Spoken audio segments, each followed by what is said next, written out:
ई prosecution के माध्यम से विधिक राय अथवा स्क्रूटनी कराने के लिए हमें सबसे पहले ई प्रोसिक्यूशन की साइट पर जाना होगा। ई प्रोसिक्यूशन कुछ इस प्रकार से आपको eprosecution.gov.in पर जाकर मिलेगा। वहाँ पे लॉगिन का ऑप्शन मिलेगा। लॉगिन में आप पुलिस यूज़र, जैसा कि मैं यहाँ पर ई प्रोसिक्यूशन यूज़र है और यहाँ पर पुलिस यूज़र है, मैं पुलिस यूज़र में जाकर और वहाँ पे अपना आईडी और पासवर्ड दर्ज करूँगा। आईडी और पासवर्ड दर्ज करने के बाद हम यहाँ पर लॉगिन बटन पर प्रेस करेंगे। लॉगिन बटन पर प्रेस करने पर इस प्रकार से OTP जो कि हमारा रजिस्टर्ड मोबाइल नंबर होगा उस पर जाएगा। उससे हमें OTP दर्ज करना है। इस प्रकार से OTP दर्ज करने के बाद हम वेरीफाई पर क्लिक करेंगे। अगर हमारा OTP सही हमने टाइप किया है तो हम साइट पर लॉगिन हो जाएंगे। ये देखिए यहाँ पर इस प्रकार साइट दिख रही है। यहाँ पर सबसे ऊपर आता है ऑप्शन प्री चार्ज शीट। जो सबसे बड़ा कन्फ्यूज़न है अभी लीगल ओपिनियन और ड्राफ्ट चार्ज शीट के अंतर्गत। लीगल ओपिनियन जब हमको अपराध के किसी भी स्टेज में हमको किसी प्रकार की विधिक राय की आवश्यकता है, तब हम लीगल ओपिनियन में जाकर और वहाँ पर फॉर्म को फिल करके और DPO सर से या ADPO सर से हम वहाँ पर राय लेंगे। लेकिन जब हमारा चालान काटना सुनिश्चित हो गया है कि अब हमें चालान काटना है, तो उसके पहले हम एक विधिक राय लेते हैं, स्क्रूटनी करवाते हैं कि क्या हमारा ये सारा फॉर्म सही है, हमने सारी कार्रवाइयाँ सही की है, उसे ड्राफ्ट चार्जशीट के अंतर्गत फिल करना है। तो इसमें कन्फ्यूज़न बिल्कुल ना रखें। ड्राफ्ट चार्जशीट चालान काटने के पूर्व, अभी तक क्या हो रहा है कि चालान काटने के पश्चात हमारे पुलिस अधिकारी ड्राफ्ट चार्जशीट फाइल कर रहे हैं, जबकि अगर चालान काटने के बाद आप करेंगे और DPO सर ने उसमें कुछ सुधार के लिए कहा तो आपको अपराध पुनः खोलना पड़ेगा। और अभी की स्थिति में अगर आप पूर्व में भेजते हैं उनको चालान काटने के, उन्होंने देखा, उन्होंने कहा इसमें धारा बढ़ाए जाने की आवश्यकता है या जो भी है, तो आप उसको सुधार करके और फिर चालान काटेंगे। लीगल ओपिनियन एवं ड्राफ्ट चार्जशीट में दोनों ही सेम ऑप्शन आते हैं। दोनों में सेम कैटेगरी, सेम तरह का फॉर्म भरना पड़ता है। बस अंतर इतना है कि जो हमारे पास सूची आती है कि आपने कितने लीगल ओपिनियन भेजे और कितने ड्राफ्ट चार्जशीट अर्थात कितने स्क्रूटनी के लिए भेजे हैं उनके पास ओपिनियन के लिए, वो हमारे पास पृथक पृथक सूची आ जाती है। दोनों फॉर्म सेम है। मैं आपको ड्राफ्ट चार्जशीट का एग्जाम्पल लेकर चलता हूँ। ड्राफ्ट चार्जशीट में जाएंगे, यहाँ पर आपसे ज़िले का चयन करने का ऑप्शन आएगा। आप यहाँ से अपने ज़िला का चयन कर लेंगे। ज़िला का चयन करने के पश्चात आप यहाँ से पुलिस स्टेशन का चयन कर लेंगे।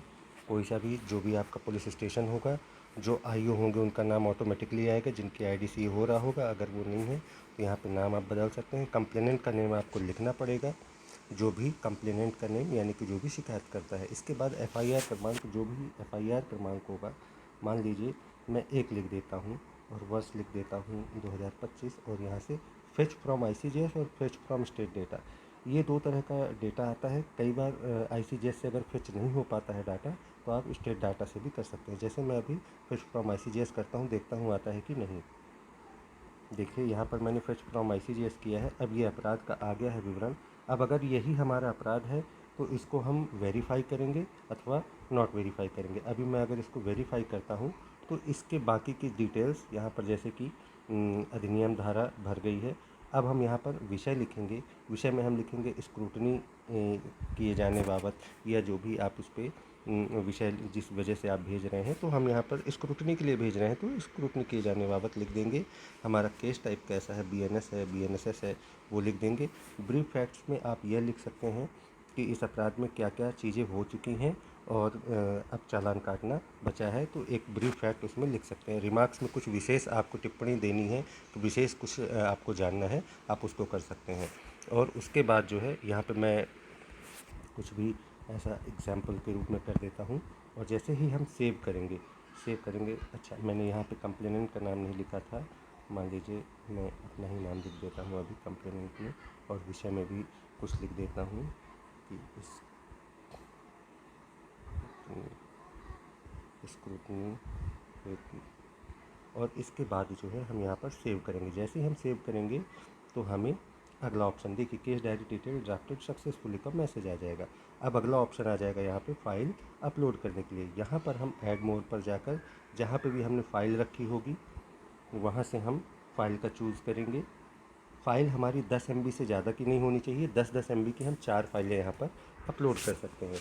देखिए, जैसे मैं डॉक्यूमेंट में चला जाता हूँ, मैं कुछ भी एक ई-साक्ष्य का PDF भी कर देता हूँ, ठीक है। और ये मैसेज ये यहाँ पर मैंने अपलोड कर दिया। एवं यहाँ पर क्या चीज़ हम मान लीजिए हमने यहाँ पर कर दिया स्टेटमेंट, और अब अपलोड बटन को क्लिक करेंगे। जैसे ही अपलोड करेंगे फाइल अपलोड सक्सेसफुली आ गया। अब आप ऊपर देख रहे होंगे कि यहाँ पर ऐड मोर का भी ऑप्शन है। अगर आप और अधिक फाइलें ऐड करना चाहते हैं तो उसको कर सकते हैं। इन केस अगर गलती से आपका कुछ दूसरा डॉक्यूमेंट अपलोड हो गया है तो यहाँ पर रेड कलर में डिलीट दिया हुआ है, तो आप इस फाइल को डिलीट भी कर सकते हैं। इसके बाद इतनी प्रक्रिया करने के बाद आप केस फॉरवर्डिंग में आ जाएंगे। केस फॉरवर्डिंग में आएंगे तो यहाँ पर आपको डिपार्टमेंट का चयन करना होगा। तो यहाँ पर देखेंगे कि हमने डिपार्टमेंट में पब्लिक प्रोसिक्यूशन का चयन कर दिया है। डेजिग्नेशन में डिस्ट्रिक्ट पब्लिक प्रोसिक्यूशन ऑफिसर का चयन कर दिया है। डिस्ट्रिक्ट में रीवा, तालुका हम छोड़ देंगे, तालुका करने से हमारा ये नहीं आता है, इसलिए तालुका नहीं भरेंगे। और फिर ऑफिस नेम में हम यहाँ पर DPO रीवा करेंगे, और उसके बाद ऑफिसर नेम में यहाँ पर सुशील कुमार शुक्ला सर का आ रहा है, यहाँ पर नाम आ रहा है। यदि इसी में हम पांडे सर को, सूर्य प्रकाश पांडे सर को देना चाहें तो हम क्या कर सकते हैं, यहाँ पर assistant district public prosecution officer, taluka वही रहेगा, हमारा DPO रीवा हो जाएगा यहाँ पर, और यहाँ पर सूर्य प्रकाश पांडे सर का नाम आ जाएगा। और इस तरह से हम इसको यहाँ पर चयन कर लेंगे। और जैसे ही हम सेंड बटन पर क्लिक करेंगे वैसे ही सेंड सक्सेसफुली का मैसेज आएगा, और हमें एक उसके रिसिप्ट डाउनलोड करने का एक्नॉलेजमेंट नंबर प्राप्त होगा। और जैसे उस पर क्लिक करेंगे वो एक्नॉलेजमेंट नंबर हमको डाउनलोड करने का ऑप्शन आएगा। बस इतनी सी बात है, और हमारा प्रोसिक्यूशन यहाँ से रिक्वेस्ट कंप्लीट कहलाएगा।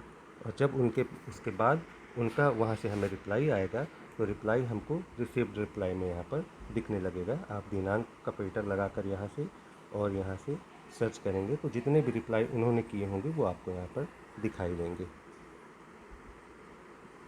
धन्यवाद।